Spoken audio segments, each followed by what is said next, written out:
여러분 안녕하십니까? 코스피가 4,200선 위에서 올해 거래를 모두 마쳤습니다. 종가 기준 역대 세 번째로 높은 수치이자 연말 기준으론 단연 최고 수준으로 한 해를 마무리했습니다. 특히 코스피는 올해 75% 넘게 급등하며 주요국 증시 가운데서도 상승률이 가장 높았습니다.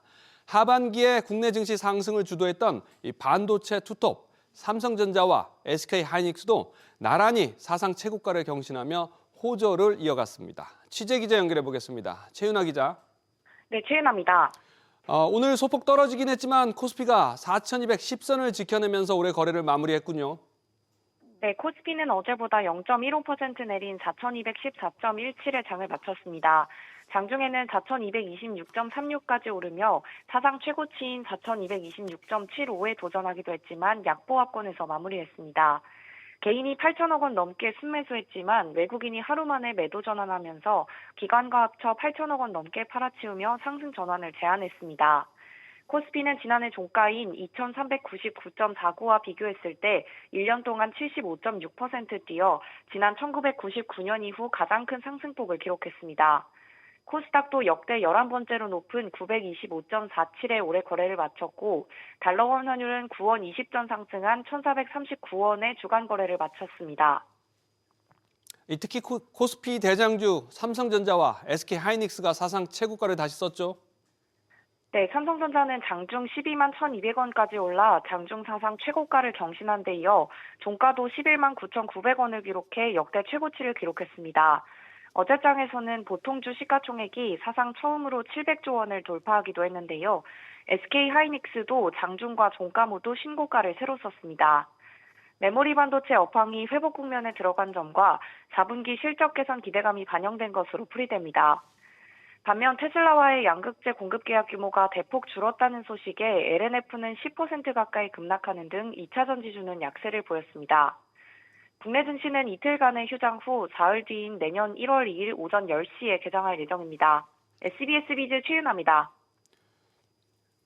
국내 증시가 이렇게 올해 호조를 보이면서 이런 여세를 몰아 내년에도 5,000피를 달성할 것이라는 긍정적 기대감이 커지고 있습니다. 상법 추가 개정을 포함한 정책적 기대감과 유동성 변수가 새해 증시 향방을 좌우할 것으로 예상됩니다. 이어서 이한나 기자입니다. 내년 국내 증시에 대한 낙관론이 확산되고 있습니다.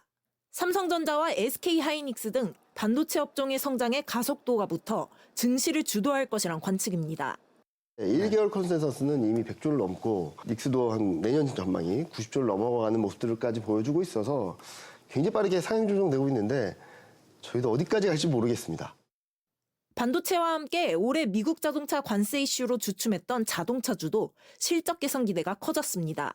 자동차 부품 회사들이 이게 만드는 구조가 휴머노이드 로봇이 자동차 부품과 거의 흡사해요. 현대차도 뭐 괜찮지만 자동차 부품까지 로봇 쪽 연결해서 내년에 괜찮은 그림 나올 거고. 배당소득 분리과세와 자사주 소각 의무화가 담긴 3차 상법 개정안 통과 시 코스피 밸류에이션 상향 기대도 커지고 있습니다. 증권가에서는 내년 코스피가 최대 5,500까지 오를 수 있을 것이란 전망이 나옵니다.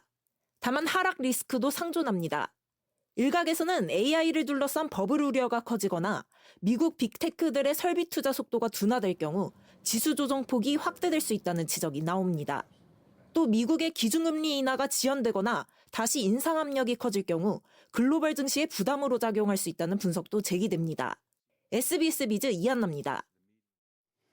내년에 개인 투자용 국채 발행 규모가 올해보다 8천억 원가량 늘어납니다. 특히 장기 국채 흥행이 저조한 점을 감안해서 3년 만기 단기 국채도 새롭게 도입됩니다. 개인 투자용 국채의 변화, 취재 기자 연결해 보겠습니다. 신다미 기자, 내년부터는 개인들이 3년 만기 국채 투자도 할 수 있게 됐겠군요. 네, 기획재정부는 내년 4월부터 3년물의 발행을 개시하겠다고 밝혔습니다. 다만 가상금리는 비슷한 금융상품의 금리를 초과하지 않도록 산정하고 분리과세 혜택은 적용하지 않겠다는 구상인데요. 이에 더해 3년물의 상품 구조를 매년 정기적으로 이자를 받을 수 있는 이표채 방식으로 바꾸기로 했습니다. 이에 따라 이자의 한정에 중도 인출도 허용되는데요. 다만 3년 만기까지 보유할 경우 다른 국채 상품들과 같이 표면금리와 가상금리를 합산한 이율에 따른 복리이자 지급 혜택을 받을 수 있습니다. 기재부는 만기 5년 이상 상품들도 이표채 전환을 추진하기로 했습니다. 내년에 예정된 국채 발행 규모는 얼마나 되나요? 네, 내년에는 올해보다 8천억 원가량 많은 2조 원 규모로 확대한다는 계획인데요. 올해 발행된 개인투자용 국채는 모두 1조 2,056억 원으로 1년 전보다 5천억 원 늘어났지만 연간 발행 계획보다는 1천억 원 미달됐습니다. 5년물의 판매 실적은 양호하지만 10년물과 20년물의 청약 미달이 지속됐기 때문인데요. 기재부는 내년에는 만기가 길수록 가상금리를 확대 적용하고 장기물에 대한 투자 요인을 높이는 등 제도 개선을 추진한다는 계획입니다. 개인투자용 국채 10년물과 20년물에 대해서는 가상금리를 대폭 확대해 기존 0.5에서 0.7%포인트에서 1%포인트 이상으로 상향하고 내년 하반기부터는 DC형과 IRP 계좌를 통한 퇴직연금 투자도 허용하기로 했습니다. 이에 따라 만약 투자자가 45세 IRP 계좌에서 개인투자용 국채 10년물을 600만 원을 매입할 경우 매입 연도에 약 99만 원 세액공제를 받을 수 있는데요. 입표채 전환 후에는 46에서 55세까지 매년 표면이자 17만 원이 발생되고 55세 만기일에는 원금과 추가이자를 합해 세후 약 667만 원을 받을 수 있습니다. SBS 비즈 신다입니다. 계속해서 다음 소식 전해드리겠습니다. 국회에서는 이틀간 열리는 쿠팡에 대한 연석 청문회가 오늘부터 시작됐습니다. 하지만 이번에도 김범석 의장이 참석하지 않으면서 국회는 국정조사를 추진하는 등 강도 높게 비판했습니다. 채나래 기자. 네, 최날입니다. 우선 우원식 국회의장, 쿠팡을 향해 작심 발언을 했군요. 네, 우원식 국회의장은 최근 쿠팡을 포함한 개인정보 유출이 잇따르는 데 대해 그 규모나 국민이 느끼는 불안함이 재난적 상황이라며 그럼에도 쿠팡 경영진의 태도는 국민적 분노를 불러일으키고 있다고 비판했습니다. 특히 김범석 의장의 불출석에 매우 유감스럽다고 한 데 이어 여당 의원들은 국정조사 요구서를 국회에 제출할 예정이라고 밝혔습니다. 쿠팡의 자체조사 발표에 대한 질타도 이어졌습니다. 배경훈 부총리 겸 과학기술정보통신부 장관은 쿠팡 조사 결과에 동의할 수 없고 악의적이라고 비판하면서 3,300만 건 이상의 유출이 확인됐다고 재확인했습니다. 쿠팡이 어제 전격적으로 내놓은 5만 원짜리 보상안도 논란이 됐죠. 네, 우원식 의장은 쿠팡의 보상책이 눈가림 수준으로 이로써 상황을 모면할 수 있다고 생각한다면 오산이라고 지적했습니다. 이 같은 비판에 대한 해롤드 로저스 쿠팡 대표의 답변을 두고도 의원들의 질타가 이어졌는데요. 들어보시죠. Our compensation package is worth 1.7 trillion Korean won, which we believe is unprecedented. 이런 가운데 김영훈 고용노동부 장관은 제주에서 쿠팡 새벽 배송을 하다 사고로 숨진 택배 노동자 사건에 대해 산업재해에 해당함이 상당하다고 밝히면서 쿠팡의 인사관리와 노동 문제에 대한 검증을 예고했습니다. SBS 비즈 최날입니다. KT가 개인정보 유출과 무단 소액결제 사태에 대한 보상안을 발표했습니다. 앞으로 2주 동안 위약금을 면제하고 모든 고객에게 6개월 동안 데이터를 추가로 제공하기로 했습니다. 하지만 소비자들이 원하는 통신요금 직접 할인은 빠졌습니다. 최지수 기자. 네, 최지수입니다. KT가 어제 정부 조사 결과 발표 이후에 곧바로 보상안을 내놨네요. 네, KT는 내일부터 내년 1월 13일까지 약 2주간 고객이 가입을 해지해도 위약금을 면제하기로 결정했습니다. KT는 이 같은 내용을 담은 해킹 사태 보상안을 발표했습니다. 지난 9월 1일부터 오늘 사이 이미 해지한 고객도 소급 적용해 위약금을 환급받을 수 있습니다. 환급 신청은 내년 1월 14일부터 말일까지 가능하고 실제 첫 환급은 1월 중순부터 순차적으로 이루어질 것으로 보입니다. 또 고객 보상 조치로 6개월 동안 매달 100GB 데이터를 자동으로 제공하고 로밍 데이터 50% 추가, OTT 6개월 이용권을 제공합니다. 또 해킹 피해를 연 1,000만 원까지 보상해주는 안전 안심보험을 2년간 보장합니다. 이번 KT의 보상을 두고는 어떤 평가가 나옵니까? 네, 8월 한 달간 통신요금을 50% 할인해줬던 SKT와는 달리 KT 보상에는 요금 할인이 빠졌습니다. 따라서 무제한 데이터를 쓰는 고객에겐 실효성이 크지 않을 수 있다는 지적이 나옵니다. 또 위약금 면제 발표 이후 실질적인 면제 기간이 2주에 불과해 고객이 통신사를 옮길 수 있는 기간이 충분하지 않다는 의견도 있습니다. 일회성의 요금 할인보다는 장기적인 프로그램 구성이 낫겠다는 판단을 합니다. 타사의 유사 사례보다는 조금 여유를 두는 것이 낫겠다 판단을 해서 실패활동 운영을 했고요.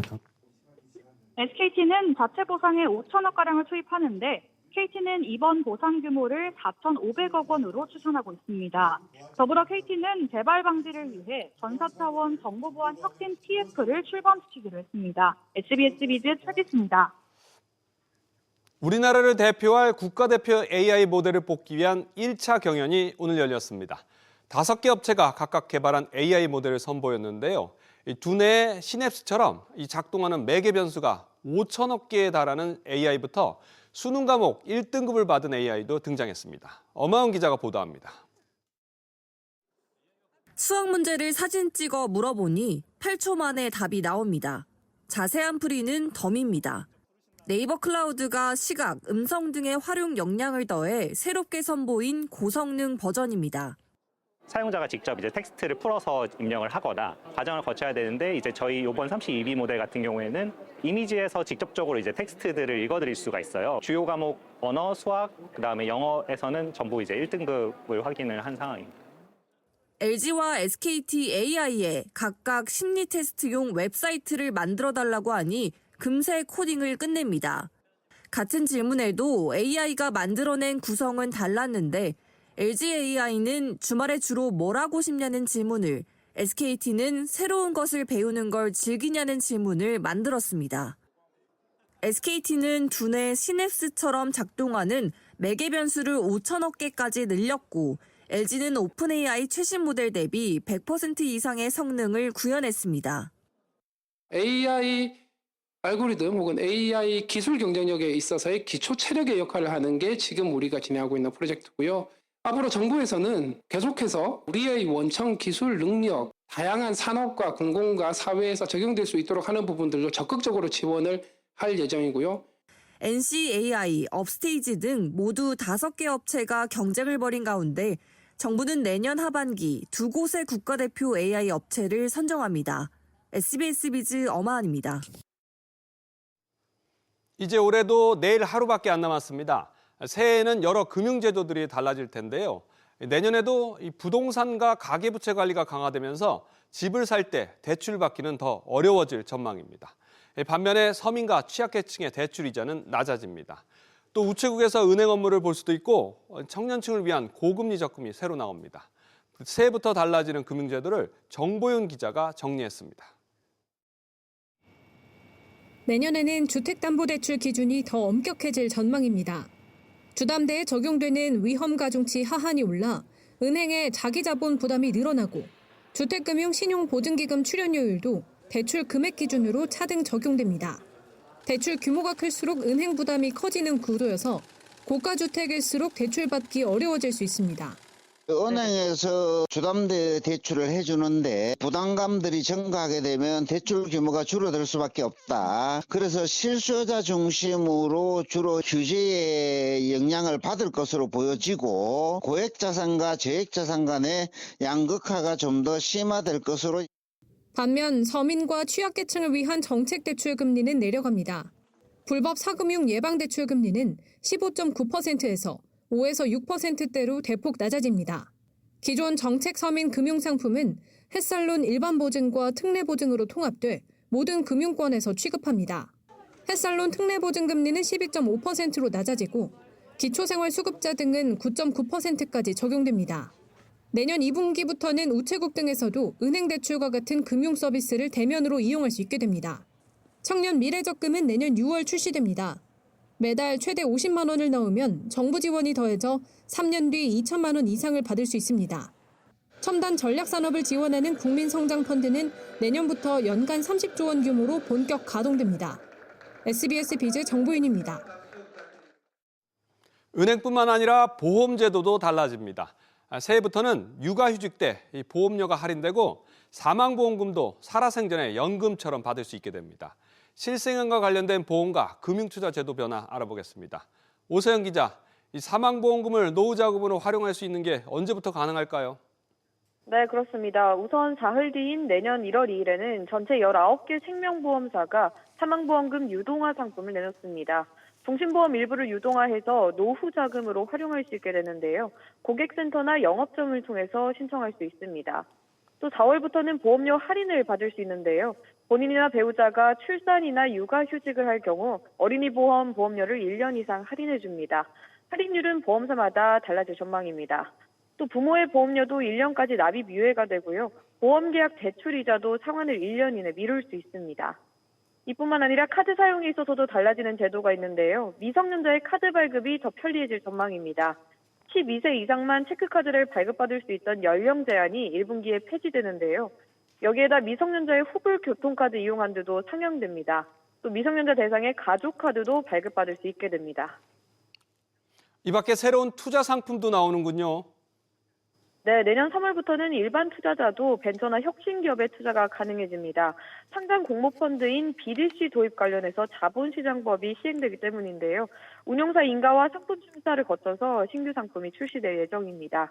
자기주식 공시제도도 개선되는데요. 앞으로 상장법인은 자기주식 보유 현황과 처리 계획을 연 2번 공시하고 기존에 공시한 자기주식 처리 계획과 실제 처리가 다른 경우 그 사유까지 공시해야 합니다. 또 중대재해 발생 사실에 대한 공시도 의무화되고요. 내년 3월부터는 임원 보수 공시도 강화됩니다. 이어서 5월부터는 영문 공시 의무 대상 법인도 자산 2조 원 이상의 코스피 상장사로 확대됩니다. SBS 비즈 오서영입니다.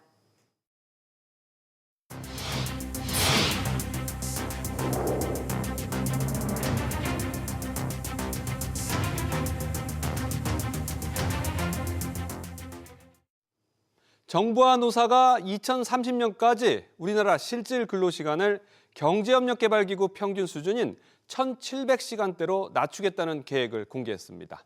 퇴근 이후 불필요한 업무 지시를 없애고 다양한 형태의 유연근무 제도 도입이 추진됩니다. 보도에 오정인 기자입니다. 노사정은 지난 9월부터 실노동시간 단축 로드맵 추진단을 통해 연간 1,859시간인 노동시간을 1,700시간대로 줄이는 데 합의했습니다. 실노동시간 단축을 지원하는 입법을 추진합니다. 근무시간 이외에 불필요한 연락을 자제하고 노동자가 응답하지 않다 하더라도 그 권리를 보호받을 수 있도록 지원 근거를 마련하기로 했습니다. 이와 함께 이른바 공짜 야근의 주범으로 지목돼 온 포괄임금제의 오남용을 방지하기 위한 근로기준법 개정을 추진합니다. 또 청년 육아기 근로자가 자기개발이나 육아 등의 연차 휴가를 반차로 쓸 수 있도록 하는 한편 휴게 시간 30분을 무조건 지키지 않고 바로 퇴근할 수 있도록 하는 근거를 마련하기로 했습니다. 새벽 배송 등 야간 노동자에 대한 보호 대책과 장시간 근무 업종 개선을 위한 신규 채용도 진행하기로 했습니다. 실노동시간 단축은 결코 쉬운 과제가 아닙니다. 실노동시간 단축이 누군가에게 부담으로만 남지 않도록 중소기업과 영세 소상공인의 어려움을 세심하게 살피며 필요한 지원을 이어가겠습니다. 다만 법정 노동시간과 연장 근로한도, 연차 휴가 일수 확대 등은 노사가 첨예한 입장차를 보이며 접점을 찾지 못하고 있습니다. SBS 비즈 오정인입니다. 정부가 외국인들의 오피스텔과 토지 거래를 들여다봤더니 위법이 의심되는 사례가 무더기로 확인됐습니다. 한 건의 거래에서 여러 위법 사항이 동시에 적발된 경우도 적지 않았습니다. 박연신 기자가 보도합니다. 잠깐 한국에 머물겠다며 단기 체류 자격으로 입국한 외국인 A씨는 서울 도심의 오피스텔을 사들이더니 보증금에 월세 계약까지 맺고 버젓이 임대 수익을 올렸습니다. 취업이나 사업을 할 수 없는 신분으로 사실상 임대인 행세를 하다 정부 조사에서 덜미가 잡힌 겁니다. 정부가 지난해 7월부터 올해 7월까지 외국인 부동산 거래 신고분을 조사한 결과 절반이 넘는 거래에서 위법이 의심되는 것으로 나타났습니다. 특히 오피스텔 등 비주택에서 발생한 위법 의심 행위가 가장 많았고 이어 주택, 토지 순이었습니다. 적발된 수법도 다양했습니다. 해외에서 자금을 불법으로 들여오거나 가족 등 특수 관계인을 동원해 편법으로 증여하고 계약일이나 금액을 사실과 다르게 신고해 감시망을 피하려 했습니다. 앞서 아파트 거래조사 때도 조사 대상의 절반 가까이가 위법 의심 사례였는데 이번 오피스텔과 토지 조사에서도 판박이처럼 같은 문제들이 드러난 겁니다.